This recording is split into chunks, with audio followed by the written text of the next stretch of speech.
May lumapit po sa ating kampo na mag-asawang matanda. Maayos po sila nakiusap na kung maaari ay payagan silang makapitas ng niyog dito sa loob ng kampo. Kumbaga, babayaran nila ang mga niyog na makukuha nila. Matagal na raw nilang gustong gawin ito, subalit nagdadalawang isip nga sila dahil kampo nga ito ng mga pulis. Sa totoo lang po, hindi namin ito ipinagbibili. Bagkus ipinamimigay po namin talaga ito sa mga taong gustong manghingi. Ayon po sa kanila, ito po ang kanilang pangunahing ikinabubuhay at malaking tulong po ito sa kanilang pang-araw-araw na pangangailangan.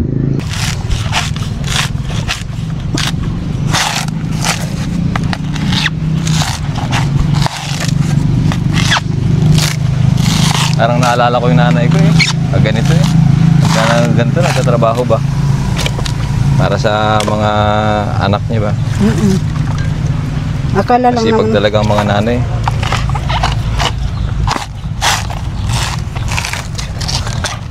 Kasi nga sir, maswerte ang kwan. Ang katulad nyo, yung mga asawa na magkaroon kayo ng asawa. Apo. Walang problema ang Mga anak. mga maging asawa nyo. Hindi katulad sa amin na ganito. Oh, sa asawa ko, sabi ni nanay, masipag, sabi ni nanay, maswerte raw yung mga asawa namin. Kasi hindi na gaano maghihirap. Oh. Sa asawa ko dyan, shoutout sa iyo ha. Oh. Totoo yan sir. Hindi katulad sa amin na ganyan. Hirap na nga kami, nagpapakahirap na nga kami na magkuhan sa kanila para lang mabuhay sila, tapos sila hindi ba nila inaanuan. Kaya sinasabi ko sa kanila, habang buhay ako, habang nakakakilos pa ako, dahil kayo, walang ibang mag-aano sa inyo kung yung katigasan nyo ay ano nyo. Hindi namin alam kung ano nang maging kalagayan nyo kung wala na ako. Yun na sir ang inaano ko sa kanila. Opo. Kasi totoo naman yun sir, di ba? Opo. Kasi kung barkada lang ang pupunta nyo, yan, pagkabalang araw, matuto na kayong magkaroon kayo ng barkada na marunong magnakaw, magkuhan, ganun. Opo. Sabi ko sa kanila, kaya sabi ko, habang ako, dapat kung ano yung nakikita nyo sa akin, dapat nandun kayo para pag mahina na ako, kayo na ang magpalit sa akin. Kayo na magtutuloy, no? Opo. Yun ang kuwan ko sa kanila. Dahil pinangarap ko na magkaroon ako ng kudkuran para hindi kayo maghirap. Na kahit yun lang ang magiging hanap buhay nyo. Opo. Diba sir? Kasi sa kudkuran talagang mabubuhay ka naman. Dahil hindi ka na kaparehas ng magkakarpentero, ano. Mahirap. Mas mahirap kasi nasa bilaran ka. Opo. Sabi ko sa kanila, yan, kung mayroon ka lang puhunan, mamili ka lang ng nyog. Kung saan ka pwedeng mamili, sabi ko, makukan na kayo. Ay, wala. Yan mga sir, parati ko silang sinusundo kahit alas 10 na ng gabi. Doon sila sa Waypayan. Minsan nagagalit itong tatay nila. Kami tulog na. Mamaya andyan sila. Mga alas 11 na, alas 12. Nag-taupo. Ito, galit na galit. Siyempre, walang ginawa kundi mag-ML na lang. Opo. Kita mo sa umaga, kung hindi mo sila panggisingin, hindi, kahit alas 9 na, alas 10, tulog pa. Ay, sabi ko na Gano'n na talagang kabataan ngayon. Oo, talaga totoo yan, sir. Ano na, tanghali na magising, Pero, gabi na matulog. okay lang ba, sir, kung talagang sila mayroon din bang, trabaho. Ayan namang, yan na lang ang hanap buhayin mo. Yan na lang ang kikitain mo. Hihingi sa akin. Hingi sila sa akin ng panghulog doon sa Waypayan. Pag natapos yun, uuwi sila kay lubat ang cellphone. Pagka na-charge, hingi naman sila. Opo. Malaman-laman mo, sabi ko, ang pinapayaman nyo, yung may wifi, hindi kayo, imbis na ibili nyo ng pagkain nyo. Sabi ko, makailang bisis ka na magbalik-balik dyan sa Waypayan hanggang alas 10 ng gabi, alas 11, bago kayo matulog. Pagising nyo, ganun na naman. Sabi ko ng ganyan. Para akong dito nag-aisip ng hanap buhay. Sabi ko, kahit magtanim na lang sana kayo ng talbos ng kamuti. Pagdating ng magtalbos, at madadala ko ng perto. Sabi ko ng ganyan sa kanila. Mabuti pa siguro. Sabi ko. Dahil lahat naman sir, doon sa ano ko, sa pisto ko, lahat bintahan ng mga kwan. Kahit na Ng mga gulay, oh. Pwede, dito marami. Kahit Yan, mga oh, dami talbos. namin talbos, oh. Kahit mga talbos ng kamote. May talbos kayo doon sa inyo? May taniman kayo ng talbos sa inyo? Ay, oo, sir. Malapad Marami. nga. Uy. Yan ang problema lang nga. Kung araw-araw kami dito ng papa nila. Sila, mga hindi man ganyan. lang magtalbos. Yung mga anak ko, hindi man lang ba sila sir ano, wala man lang talaga silang kwan sa mga kwan. Concern, nila. oo. Concern. Malasakit sa Oo. inyo po. Yung nga sabi Sa ko, hanap buhay. hindi ko naman alam kung hindi naman ako nagkulang ng turo sa kanila. Opo. Dahil sabi ko, kung tustusin, sabi ko, nung maliliit kami, mas ganyan din ang naranasan naming hirap. Sabi ko ng ganyan. Kaya nga dapat ngayon, dahil nakikita nyo, ang hirap ko. Gusto mo Kung sana na... hindi- Oo. Opo, kung hindi dapat sana, kayo na ang sumusunod sa akin, hindi na ako ang nagpapasan ng balatan. Mm. Dapat kayo na, dahil mga binata na kayo. Opo. Sabi ko ng ganyan. Bilang ako, magtuturo na lang kung paano ang gagawin niyo. Sabi ko, hindi. Sabi ko, pasalamat ako dahil andyan pa yung ama niyo na kwan. Kasama-sama ko na magsungkit, magbalat. Pag nakatapos siya magsungkit, makapahinga siya ng kunti. Siya naman ang magtulong sa akin magbalat. Okay. Ganun. Ay, yun, katulad doon. Tapos na namin doon. Hanggang kahapon. Ito na naman. Bukas, doon na naman kami sa playa. Sige na, magkano yung ilang sako yan? Ako nang bahala sa pagpapadala sa Puerto ha. Kung ilang sako yung ano mo, yung nakuha mo na anyog, ako na magbabayad ng pamasahe sa van ha.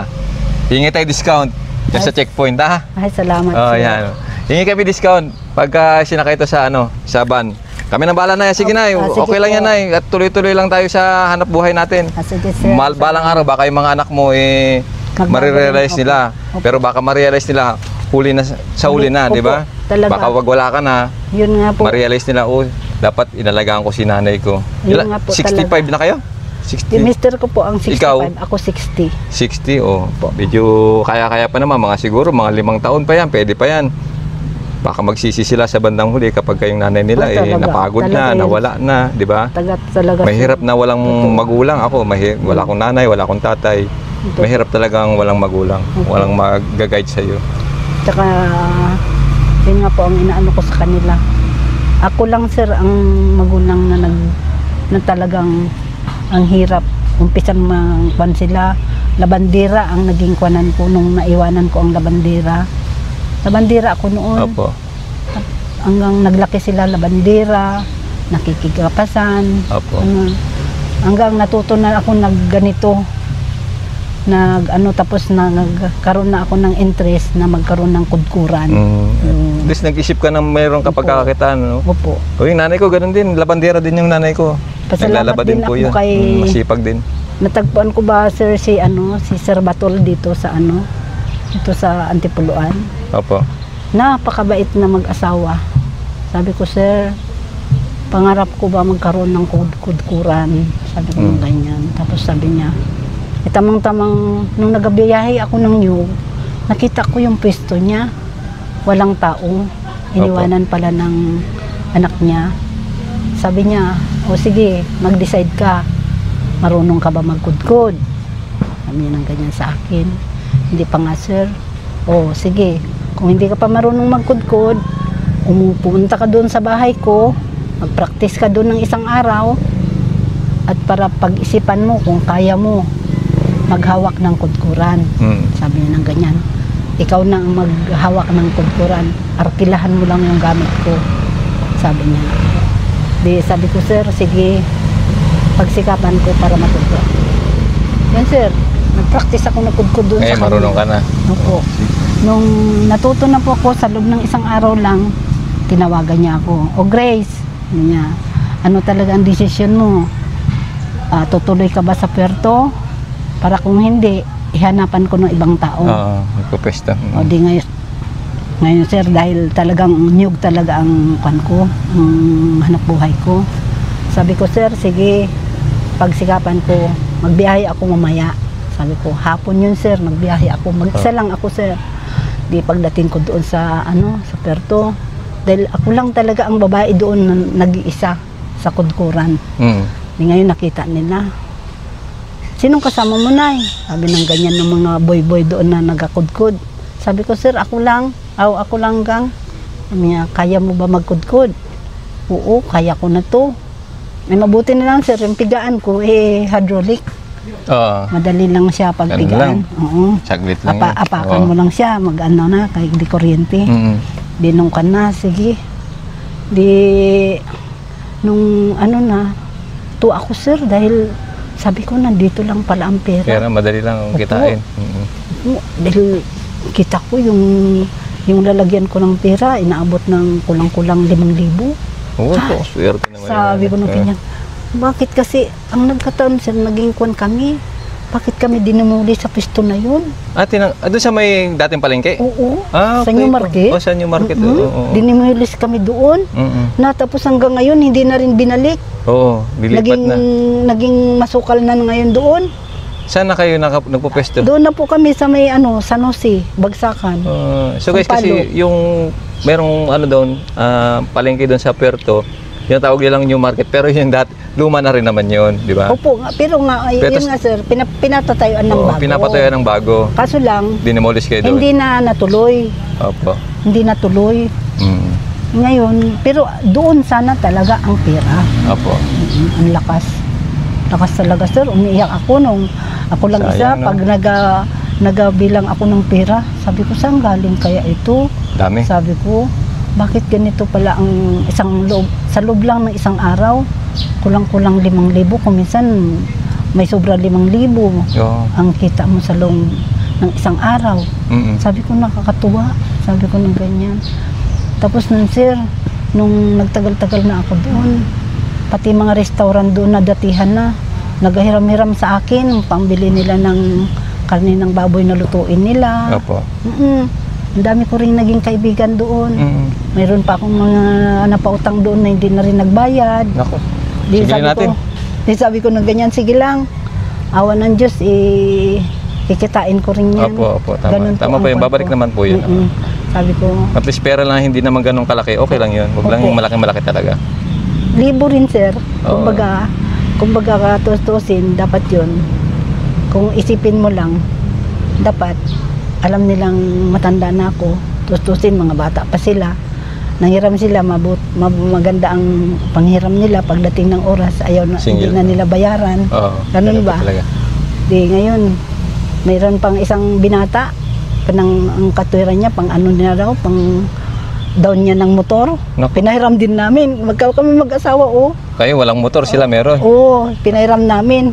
Hanggang ngayon, hindi na namin nakita yung binata na yun. Pero kilala niya yan?